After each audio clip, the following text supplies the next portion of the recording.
Hello everybody.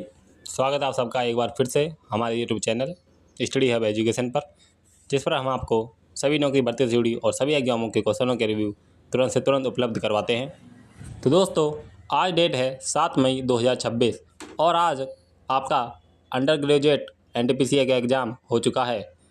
तो आज की इस वीडियो में हम आपको अंडर ग्रेजुएट में हुए एग्ज़ाम के सभी क्वेश्चनों का रिव्यू कराने वाले हैं। तो भाइयों, जो भी अपने अपने एग्ज़ाम देकर आए हैं वो अपने आंसर को मिलान कर लीजिएगा और यह ज्ञात कर लेना कि आपने कितना स्कोर अचीव किया है। तो वीडियो को स्टार्ट करते हैं। तो भाइयों, सबसे पहले क्वेश्चन आपका रहने वाला है आप सबके सामने GK का क्वेश्चन है, जो कि आपको दिया गया था कि 2025 में कौन सा देश आधिकारिक तौर पर अंतर्राष्ट्रीय प्रकृति संरक्षण संघ IUCN का 90वां राज्य सदस्य बना है। आपको ऑप्शन दिए गए थे मालदीव, किरिबाती, तुवालू और ऑप्शन नंबर डी नाउरू। तो आपका यहाँ पर सही आंसर हो जाएगा ऑप्शन नंबर सी तुवालू, जो कि आपका करेक्ट आंसर होने वाला है। अब चलते हैं नेक्स्ट क्वेश्चन की तरफ, जो कि आप सबको इस प्रकार से दिया गया था। तो ये क्वेश्चन इस प्रकार था कि भारत में निम्नलिखित में से किस द्वीप समूह में बैरन द्वीप पर सक्रिय ज्वालामुखी होने का पता चला है। आपको ऑप्शन दिए गए थे लक्षद्वीप, मिनिकॉय द्वीप, अंडमान और निकोबार द्वीप समूह और ऑप्शन नंबर डी रामेश्वरम द्वीप। तो भाइयों, आपका यहाँ पर इसका सही आंसर हो जाएगा ऑप्शन नंबर सी अंडमान और निकोबार द्वीप समूह, जिस पर बैरन द्वीप के सक्रिय होने का पता चला है। नेक्स्ट क्वेश्चन अब हम बात कर लेते हैं, जो कि आप सबके सामने दिख ही रहा होगा। दिया गया था नीति आयोग के SDG इंडेक्स पूर्वोत्तर जिले 2023-24 में मिजोरम के किस जिले का सर्वश्रेष्ठ प्रदर्शन करने वाले जिले के रूप में मान्यता दी गई है। तो भाइयों, आप सबके सामने ऑप्शन दिए गए थे हाथियाल, आइजोल, लुंगलेई या फिर चंफाई। तो भाइयों, इसका सही आंसर हो जाएगा ऑप्शन नंबर ए हाथियाल। अब बात कर लेते हैं भाइयों नेक्स्ट क्वेश्चन की। क्वेश्चन नंबर नेक्स्ट, कौन सा प्रावधान भारत के संविधान के लागू होने से पहले पाकिस्तान से आकर भारत में बसे व्यक्तियों की नागरिकता से संबंधित है। ऑप्शन दिए गए थे अनुच्छेद 6, 10, 5 या 8। तो भाइयों, इसका करेक्ट आंसर हो जाएगा ऑप्शन नंबर ए अनुच्छेद 6, जो कि पाकिस्तान से आकर भारत में बसे व्यक्तियों की नागरिकता से संबंधित है। भाइयों, वीडियो अच्छी लगी हो तो वीडियो को लाइक ज़रूर कर देना और चैनल को सब्सक्राइब जरूर कर लेना। अब बात कर लेते हैं भाइयों नेक्स्ट क्वेश्चन की, जो कि आप सबको दिया गया था।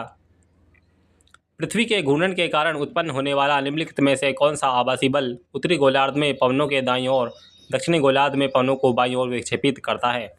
तो भाइयों, आपका ऑप्शन दिए गए थे कोरियोलिस बल, जो कि आपका करेक्ट आंसर होने वाला है। तो ऑप्शन नंबर ए इसका सही आंसर हो जाएगा। मानव शरीर में नेक्स्ट क्वेश्चन दिया गया है आप सबको, मानव शरीर में ऊतकों के निर्माण और मरम्मत के लिए मुख्य रूप से कौन सा पोषक तत्व उत्तरदायी है। तो भाइयों, वसा, कार्बोहाइड्रेट, प्रोटीन या फिर विटामिन। तो भाइयों, ऊतकों के निर्माण के लिए ऑप्शन नंबर सी, जो कि प्रोटीन दिया गया है, करेक्ट आंसर होने वाला है। अब बात कर लेते हैं नेक्स्ट क्वेश्चन की, जो कि आप सबके सामने दिया गया है। निम्नलिखित में से कौन से आयन पर्णहरित की प्रकाश अवशोषित करने में सहायता करते हैं। तो भाइयों, ऑप्शन नंबर सी मैग्नीशियम आपका यहाँ पर करेक्ट आंसर होने वाला है, जो कि पर्णहरित की प्रकाश अवशोषित करने में सहायक होते हैं। नेक्स्ट क्वेश्चन आप सबके सामने दिया गया है। निम्नलिखित में से कौन सा प्रसिद्ध तबला वादक अंतर्राष्ट्रीय कलाकारों के साथ अपने सहयोग के लिए जाना जाता है या फिर जाना जाता था। तो भाइयों, ऑप्शन नंबर बी, जो कि जाकिर हुसैन, इसका करेक्ट आंसर होने वाला है, जो कि जिन्होंने प्रसिद्ध तबला वादक हैं और अंतर्राष्ट्रीय कलाकारों के साथ भी सहयोग करते हुए जाने जाते हैं। क्वेश्चन नंबर नेक्स्ट, डैश कुछ मामलों के संसद के दोनों सदनों की संयुक्त बैठक की प्रक्रिया का वर्णन करता है।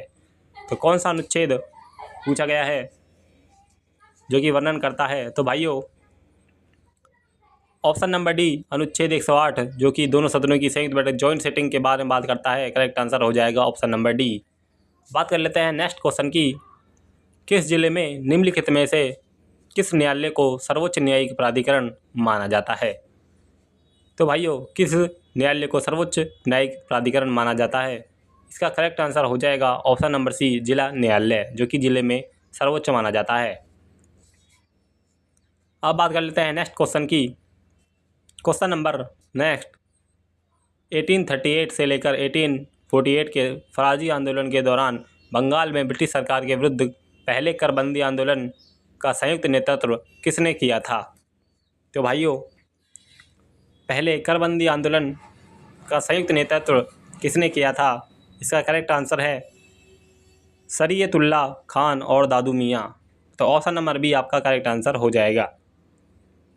नेक्स्ट क्वेश्चन आप सबके सामने दिख रहा है। 14वीं शताब्दी की ग्रंथ लीलतिकलम ने अपने व्याकरणिक और काव्य सिद्धांतों के माध्यम से किस भारतीय भाषा को शास्त्रीय दर्जा दिलाने में महत्वपूर्ण भूमिका निभाई? तो भाइयों, यह हो जाएगा आपका ऑप्शन नंबर सी, मलयालम भाषा को शास्त्रीय दर्जा दिलाने में महत्वपूर्ण भूमिका निभाई है। Option number C correct answer हो जाएगा। बात कर लेते हैं नेक्स्ट क्वेश्चन की। नेक्स्ट क्वेश्चन है, संयुक्त राष्ट्र मानवीय कार्य के समन्वयक कार्यालय की 2025 फाइनेंशियल ट्रैकिंग सर्विस रिपोर्ट के अनुसार वैश्विक मानवीय सहायता में यूएई से ऊपर किन दो योगदानकर्ता देशों का स्थान रहा है? तो भाइयों, यूएई से ऊपर कौन से दो देश हैं? तो भाइयों, संयुक्त राज्य अमेरिका और अपना हो जाएगा यूरोपीय संघ। Option number B D correct answer हो जाएगा। अब बात कर लेते हैं नेक्स्ट क्वेश्चन की। क्वेश्चन नंबर नेक्स्ट आपको सामने दिख रहा है। उच्चतम न्यायालय को किस अनुच्छेद के तहत न्यायिक समीक्षा का अधिकार प्राप्त है? तो भाइयों, उच्चतम न्यायालय को किस अनुच्छेद के तहत न्यायिक समीक्षा का अधिकार प्राप्त है? तो ऑप्शन नंबर हो जाएगा यहाँ पर ऑप्शन नंबर सी, अनुच्छेद 32, जिसमें उच्चतम न्यायालय को न्यायिक समीक्षा का अधिकार प्राप्त है। अब बात कर लेते हैं next question. Question number next question है, भारत में जनगणना अधिनियम डैश के कानूनी अधिकार के अंतर्गत 10 वर्षों में एक बार की जाती है? तो भाइयों, तो इसका करेक्ट आंसर हो जाएगा आप सबके सामने ऑप्शन नंबर सी, 1948 के तहत जनगणना 10 वर्षों में एक बार की जाती है। नेक्स्ट क्वेश्चन है, 2025 में पारंपरिक चिकित्सा पर द्वितीय WHO वैश्विक शिखर सम्मेलन साधारणिक तौर पर 17 दिसंबर को किस शहर में आयोजित किया गया? तो भाइयों, वैश्विक शिखर सम्मेलन कहाँ पर आयोजित किया गया? तो ऑप्शन नंबर सी, जो कि नई दिल्ली, आपका यहाँ पर करेक्ट आंसर हो जाएगा। इसके अलावा आप बात कर लें नेक्स्ट क्वेश्चन की तरफ। नेक्स्ट क्वेश्चन है आपका 1951 से 1991 के दौरान भारत में किस पॉलिसी ट्रेड ऑफ ने संतुलित क्षेत्रीय वृद्धि को सीमित कर दिया? तो भाइयों, ऑप्शन नंबर सी, कृषि बनाम उद्योग, इसका करेक्ट आंसर होने वाला है। बात कर लेते हैं नेक्स्ट क्वेश्चन की। नेक्स्ट क्वेश्चन है, चेरियल स्क्रॉल पेंटिंग भारत के किस राज्य से संबंधित है? तो भाइयों, चेरियल स्क्रॉल पेंटिंग जो राज्य से संबंधित है वह हो जाएगा आप सबके सामने तेलंगाना। तो option number D correct answer हो जाएगा। नेक्स्ट क्वेश्चन,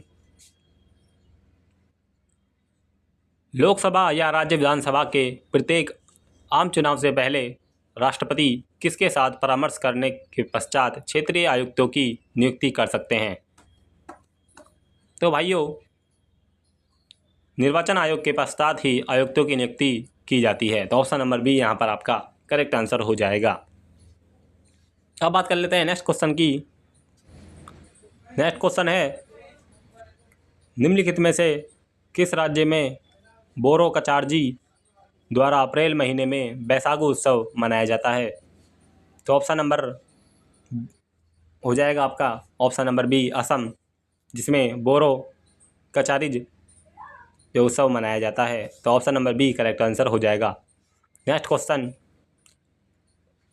आप सबके सामने है, पदार्थ की निम्नलिखित में से कौन सी अवस्था होती है जो कण एक दूसरे से दूर होते हैं और यादृच्छिक रूप से यह तथा तेजी से गति करते हैं? तो भाइयों, यह अवस्था हो जाएगी ऑप्शन नंबर ए, गैसीय अवस्था। जैसा कि आपको दिखाया गया है, गैस अवस्था का करेक्ट आंसर हो जाएगा। अब चलते हैं नेक्स्ट क्वेश्चन की तरफ। क्वेश्चन नंबर नेक्स्ट है, समुद्रगुप्त की विजयों का विस्तृत वर्णन करने वाले प्रयाग प्रशस्ति की रचना किसने की थी? तो भाइयों, जो इलाहाबाद स्तंभ शिलालेख है, जिसे प्रयाग प्रशस्ति कहा जाता है, उसकी रचना की थी इनमें से ऑप्शन नंबर डी हरिसेन। तो इस क्वेश्चन का सही आंसर हो जाएगा ऑप्शन नंबर डी हरिसेन, जिसने प्रयाग प्रशस्ति को लिखा था। नेक्स्ट क्वेश्चन है, श्रीलंका के साथ किस द्वीप देश की पहचान हिंद महासागर में भारत के दक्षिणी पड़ोसी के रूप में की गई है? तो करेक्ट आंसर होने वाला है आप सबके सामने Bhutan, Indonesia, England, Thailand, Maldives. तो ऑप्शन नंबर ए मालदीव इसका करेक्ट आंसर हो जाएगा। क्वेश्चन नंबर नेक्स्ट, अगस्त 2025 में शुरू किए गए ब्लू स्काईज 2025 अभियान का प्राथमिक उद्देश्य क्या था? तो OECD में से आपका करेक्ट आंसर होने वाला है ब्लू स्काई 2025 अभियान का प्राथमिक उद्देश्य था शहरी वायु प्रदूषण को कम करना। तो ऑप्शन नंबर ए इसका करेक्ट आंसर हो जाएगा। नेक्स्ट क्वेश्चन है, भारतीय संविधान की 7वीं अनुसूची के अंतर्गत निम्नलिखित में से कौन से विषय संघ सूची में शामिल हैं? 7वीं अनुसूची के अंतर्गत भाइयों हो जाएंगे रक्षा, विदेशी मामले और नागरिकता, जो कि 7वीं अनुसूची के संबंधित हैं। तो ऑप्शन नंबर डी इसका करेक्ट आंसर हो जाएगा। नेक्स्ट क्वेश्चन है, केंद्रीय मंत्रिमंडल द्वारा दिसंबर 2025 में अनुमोदित तीसरे लॉन्च पैड की मेजबानी कौन सा इसरो केंद्र करेगा? तो भाइयों, कौन सा इसरो केंद्र है जो कि अनुमोदित तीसरे लॉन्च पैड की करेगा? तो option number D Satish Dhawan अंतरिक्ष केंद्र इसका सही आंसर होने वाला है। नेक्स्ट क्वेश्चन, भारतीय संविधान में किस संवैधानिक संशोधन के माध्यम से उद्देशिका में समाजवादी शब्द जोड़ा गया? तो भाइयों, किस संविधान के अंतर्गत समाजवादी शब्द को जोड़ा गया था? तो भाइयों, कौन सा संशोधन था? तो संशोधन था वो 42वां संशोधन 1976। तो ऑप्शन नंबर ए इस क्वेश्चन का सही आंसर हो जाएगा। नेक्स्ट क्वेश्चन है, कश्मीर के इतिहास को दर्ज करने वाली ऐतिहासिक कृति राजतरंगिणी किसने लिखी है? तो भाइयों, राजतरंगिणी के लेखक हैं कालिदास, बाना, कल्हण या फिर बिल्हण। तो राजतरंगिणी के लेखक हो जाएंगे ऑप्शन नंबर सी कल्हण, जो कि आपका करेक्ट आंसर हो जाएगा। क्वेश्चन नंबर नेक्स्ट, गैसों में संचरण करने वाली तरंगे निम्नलिखित में से कौन सी हैं? जो गैसों में संचरण करती हैं वो तरंगे कौन सी होती हैं? तो ABCD में से आपका सही आंसर हो जाएगा ऑप्शन नंबर सी अनुदैर्ध्य तरंगे, जो गैसों में भी संचरण करती हैं। क्वेश्चन नंबर नेक्स्ट की अगर हम बात करें तो आप सबके सामने रहने वाला है, प्रत्येक 12 वर्ष में आयोजित होने वाला कौन सा उत्तर भारतीय महिला मेला प्रयागराज में एक प्रमुख हिंदू तीर्थ यात्रा कार्यक्रम है? सूरजकुंड मेला, कुंभ मेला, पुष्कर मेला या फिर हेमिस उत्सव। तो ऑप्शन नंबर बी आपका हो जाएगा सही आंसर कुंभ मेला। तो ऑप्शन नंबर बी सही आंसर होने वाला है। तो भाइयों, आज मैंने आपके सभी क्वेश्चनों का रिव्यू करा दिया है। अंडर ग्रेजुएट के सभी क्वेश्चनों की और जानकारी पाने के लिए हमारे चैनल को सब्सक्राइब करिए और वीडियो को लाइक ज़रूर कर देना। और जितने भी आपके दोस्तों का एग्ज़ाम हुआ है, इस वीडियो को उनके पास ज़रूर से ज़रूर शेयर कर दीजिएगा। और आप अपना स्कोर, आपको कितने क्वेश्चन सही हुए हैं, आपका कितना स्कोर मिला है, इसको भी कमेंट सेक्शन में ज़रूर बताइएगा। मिलते हैं नेक्स्ट वीडियो में। धन्यवाद।